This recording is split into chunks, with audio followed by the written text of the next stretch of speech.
10 ലക്ഷം പേരുടെ തൊഴിൽ നഷ്ടപ്പെടാൻ പോകുന്നു. ഇത് ഇന്ത്യയിലല്ല, നമ്മുടെ തൊട്ടയൽ രാജ്യമായ ബംഗ്ലാദേശിൽ നിന്നുള്ള വാർത്തയാണ്. അവിടെ മില്ലുകൾ സമരത്തിലേക്ക് പോവുകയാണ്, മില്ലുകൾ അടച്ചിടുകയാണ്. തുണിമില്ലുകളും നൂലുണ്ടാക്കുന്നവരും ഒക്കെ സമരത്തിലാണ്. സമരം ആരംഭിച്ചു കഴിഞ്ഞിരിക്കുന്നു. ബംഗ്ലാദേശിൻ്റെ വിദേശ നാണ്യത്തിൻ്റെ 85% വരുന്നത് തുണി കയറ്റുമതി ചെയ്യുന്നതിലൂടെയാണ്. ഈ തുണി വ്യവസായം ആണ് ബംഗ്ലാദേശ് സമ്പദ് വ്യവസ്ഥയുടെ നട്ടെല്ല്. അത് തകർന്നു പോയാൽ ബംഗ്ലാദേശ് പാപ്പരാകും എന്ന് തീർച്ചയാണ്. ഷെയ്ഖ് ഹസീന ഭരിച്ചുകൊണ്ടിരുന്ന കാലത്ത് പല വിദേശ രാജ്യങ്ങളുമായി ബന്ധപ്പെട്ട് നല്ല ബന്ധം പുലർത്തുകയും അവിടേക്ക് വലിയ തോതിൽ തുണി കയറ്റുമതി ചെയ്യുകയും ചെയ്തിരുന്നു. എന്നാൽ ഇപ്പോൾ സ്ഥിതി മറിച്ചാണ്. യൂറോപ്പുകാർക്ക് ബംഗ്ലാദേശിൻ്റെ തുണി വേണ്ട.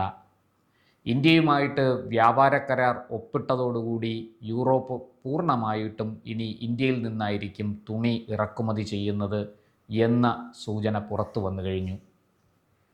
ബംഗ്ലാദേശിനെ ഒഴിവാക്കുന്നത് തീർച്ചയായിട്ടും ബംഗ്ലാദേശിൻ്റെ നട്ടെല്ല് തകർക്കും, സമ്പദ് വ്യവസ്ഥയെ കുളമാക്കും എന്ന് തീർച്ചയാണ്.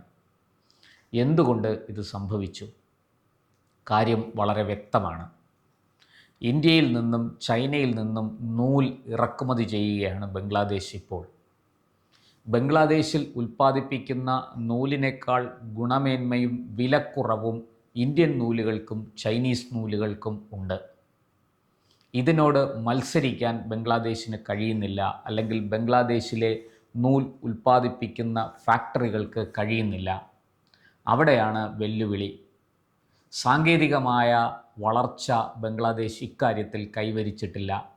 ഇന്ത്യയും ചൈനയും ഏറ്റവും പുതിയ സാങ്കേതിക വിദ്യയുമായിട്ടാണ് രംഗത്ത് വരുന്നത്. അതുകൊണ്ട് തന്നെ ഈ ഇന്ത്യൻ ചൈനീസ് ഉൽപ്പന്നങ്ങളോട് മത്സരിക്കാൻ വലിയ ബുദ്ധിമുട്ടായിരിക്കും. വില കുറച്ച് ഗുണമേന്മ കൂടുതലുള്ള നൂലുകൾ ഉൽപ്പാദിപ്പിച്ച് നൽകാൻ ഏറ്റവും കൂടുതൽ കഴിയുന്നത് ഇന്ത്യക്കാണ്. ബംഗ്ലാദേശുമായിട്ട് ഏറ്റവും അടുത്ത് കിടക്കുന്ന രാഷ്ട്രം. വളരെ കൃത്യമായിട്ട് ഈ നൂൽ അവിടെ കയറ്റുമതി ചെയ്യാൻ ബംഗ്ലാദേശിന് ഇന്ത്യയിൽ നിന്ന് ഇറക്കുമതി ചെയ്യാൻ വളരെ എളുപ്പമാണ്, ബുദ്ധിമുട്ടൊന്നുമില്ല. അതുകൊണ്ട് തന്നെ ഇന്ത്യൻ നൂലിന് അവിടെ വലിയ ഡിമാൻഡുണ്ട്. ഈ ഡിമാൻഡ് വയറ്റത്തടിച്ചിരിക്കുന്നത് ബംഗ്ലാദേശിലെ നൂൽ ഉൽപ്പാദകരെയാണ്, അല്ലെങ്കിൽ നൂൽ ഉൽപ്പാദിപ്പിക്കുന്ന ഫാക്ടറികളെയാണ്. അവിടെ പണിയെടുക്കുന്നവരടക്കം തൊഴിലില്ലാത്തവരായി മാറിയിരിക്കുന്നു. കാരണം ബംഗ്ലാദേശിൽ വലിയ തോതിൽ നൂൽ ഇപ്പോൾ ഇന്ത്യയിൽ നിന്ന് ഇറക്കുമതി ചെയ്യാൻ അവർ തുടങ്ങിയതാണ് അതിൻ്റെ കാരണം. എന്നാൽ അതിനേക്കാളും വലിയൊരു വെല്ലുവിളി ബംഗ്ലാദേശിനെ ഇപ്പോൾ ബാധിച്ചിരിക്കുന്നു. അത് മറ്റൊന്നുമല്ല, യൂറോപ്യൻ യൂണിയനും ഇന്ത്യയുമായിട്ട് ഒപ്പിട്ട വ്യാപാര കരാറാണ്. ഇനി ബംഗ്ലാദേശിൻ്റെ തുണിത്തരങ്ങൾക്ക് യൂറോപ്പിൽ വലിയ ആവശ്യകത ഉണ്ടാകില്ല. പകരം അവർ അതുകൂടി, ആ ബംഗ്ലാദേശിൽ നിന്ന് ഇറക്കുമതി ചെയ്തിരുന്നത് കൂടി ഇന്ത്യയിൽ നിന്ന് ഇറക്കുമതി ചെയ്യാൻ തീരുമാനിച്ചിരിക്കുകയാണ്. ഇത് ഇന്ത്യയുടെ നയതന്ത്ര, വ്യാവസായിക, വിദേശകാര്യ മന്ത്രാലയങ്ങളുടെ വിജയം കൂടിയാണ്. കാരണം ബംഗ്ലാദേശ് പലതരത്തിലും നമുക്ക് തലവേദന സൃഷ്ടിക്കുന്നുണ്ട്. ബംഗ്ലാദേശിനെ നേരിട്ടെതിർക്കാതെ സാമ്പത്തികമായി അവരെ ആദ്യം സമ്മർദ്ദത്തിലാക്കുക എന്ന തന്ത്രമാണ് ഇന്ത്യ പയറ്റിയത്. അതിൽ ഒട്ടൊക്കെ വിജയിച്ചിരിക്കുന്നു. കഴിഞ്ഞ 6 മാസം കൊണ്ട് ഈ നൂൽ ഇറക്കുമതിയിലൂടെ ഇന്ത്യ തദ്ദേശീയരായ, അതായത് ബംഗ്ലാദേശുകാരായ നൂൽ ഉൽപ്പാദകർക്ക് കനത്ത അടിയാണ് നൽകിയത്. ഇന്ത്യൻ നൂലുകൾക്ക് പ്രിയമേറിയതോടുകൂടി ബംഗ്ലാദേശ് നൂലുകളെ ഒഴിവാക്കി ഈ തുണി വ്യവസായശാലകൾ മുന്നോട്ട് പോയി. തത്ഫലമായി അവർക്ക് അവരുടെ ഫാക്ടറികൾ അടച്ചിടേണ്ടി വന്നു. ഇത് ഷെയ്ഖ് ഹസീന അവിടുന്ന് പോയതിനു ശേഷം സംഭവിച്ച ഒരു വലിയ ദുരന്തമാണ്. മുഹമ്മദ് യൂനസ് സർക്കാരിന് ഇതിനെ ഫലപ്രദമായി നേരിടാൻ കഴിയുന്നില്ല. അവിടെ ഈ പറഞ്ഞതുപോലെ ഏറ്റവും കുറഞ്ഞ വിലയ്ക്ക് ഗുണമേന്മയുള്ള നൂല് കിട്ടുമ്പോൾ തീർച്ചയായിട്ടും ഈ തുണി വ്യവസായശാലകൾ അതിൻ്റെ പുറകെ പോവും എന്നുള്ള കാര്യം എല്ലാവർക്കും അറിയുന്നതാണ്. മറ്റൊരു പ്രധാനപ്പെട്ട കാര്യം ബംഗ്ലാദേശിലുള്ള ഈ ആഭ്യന്തര പ്രശ്നങ്ങളാണ്. ബംഗ്ലാദേശിൻ്റെ ഉള്ളിൽ നടക്കുന്ന വിഘടനവാദ പ്രക്ഷോഭങ്ങളും മറ്റും ബംഗ്ലാദേശിന് വലിയ രീതിയിൽ തിരിച്ചടിയായിട്ടുണ്ട്.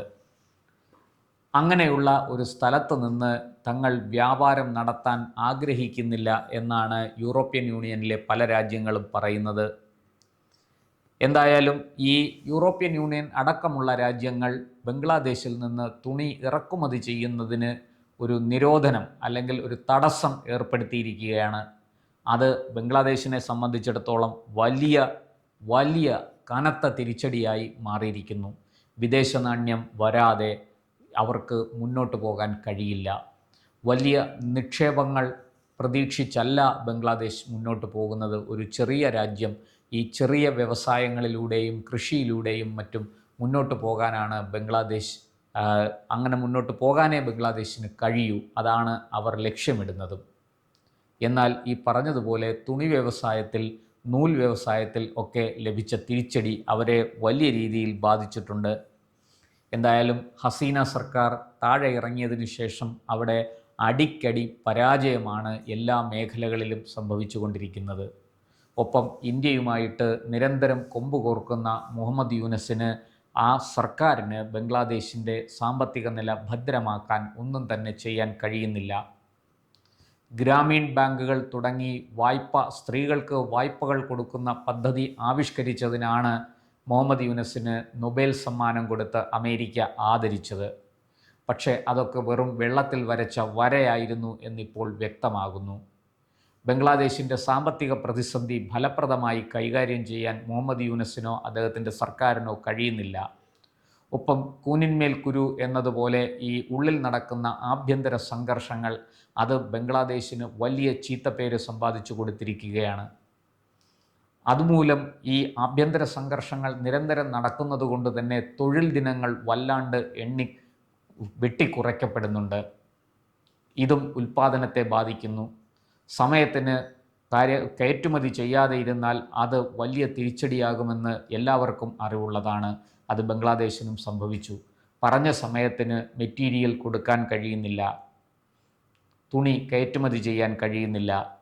അത് 85% വിദേശ നാണ്യത്തിൻ്റെ 85% തുണി വ്യവസായത്തിലൂടെ ലഭിച്ചുകൊണ്ടിരിക്കുന്ന ഒരു രാജ്യത്തിന് നൽകുന്ന തിരിച്ചടി എത്ര വലുതായിരിക്കുമെന്ന് ഊഹിക്കാവുന്നതേ ഉള്ളൂ. ഇങ്ങനെ എല്ലാ രംഗത്തും പരാജയപ്പെട്ടുകൊണ്ടിരിക്കുന്ന ഒരു സർക്കാരാണ് ബംഗ്ലാദേശ് ഇന്ന് ഭരിക്കുന്നത്. ഈ പറയുന്നത് പോലെ അവർക്ക്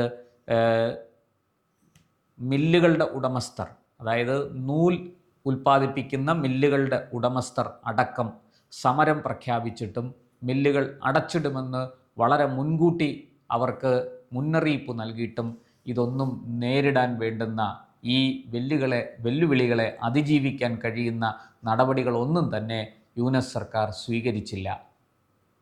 അവർ ആരും തന്നെ ഈ മില്ലുടമകളുടെയും നൂൽ ഉൽപ്പാദകരുടെയും മുന്നറിയിപ്പിനെ, ഭീഷണിയെ കാര്യമായി എടുത്തില്ല, അതിനെ അവഗണിച്ചു എന്നുള്ളതാണ് സത്യം. അതിൻ്റെ ഫലമാണ് ഇന്നിപ്പോൾ ബംഗ്ലാദേശ് അനുഭവിക്കുന്ന ഈ ദുരിതം. വലിയ രീതിയിൽ അവിടെ ഒരു ദിവസം ഉൽപ്പാദനം മുടങ്ങിയാൽ തന്നെ അത് വിപണിയിൽ വലിയ തിരിച്ചടിയാണ് ബംഗ്ലാദേശിന് കൊടുക്കുക. എന്തായാലും യൂനസ് സർക്കാരിന് ഈ പറഞ്ഞതുപോലെ ഈ പ്രശ്നത്തിൽ നിന്ന് തലയൂരാൻ കഴിയുന്നില്ല. അവർ വലിയ പ്രതിസന്ധി നേരിടുകയാണ്. ഈ ഇന്ത്യയുമായിട്ട് പ്രത്യേകിച്ചും കൊമ്പുകോർക്കുകയും ഇന്ത്യ വിരുദ്ധ നിലപാടുകൾ സ്വീകരിക്കുകയും ചെയ്ത് പാകിസ്ഥാൻ ഒപ്പം ചേർന്നതോടുകൂടി ബംഗ്ലാദേശിൻ്റെ അരക്ഷിതാവസ്ഥ ആരംഭിച്ചിരിക്കുകയാണ് എന്ന് തന്നെ പറയാം.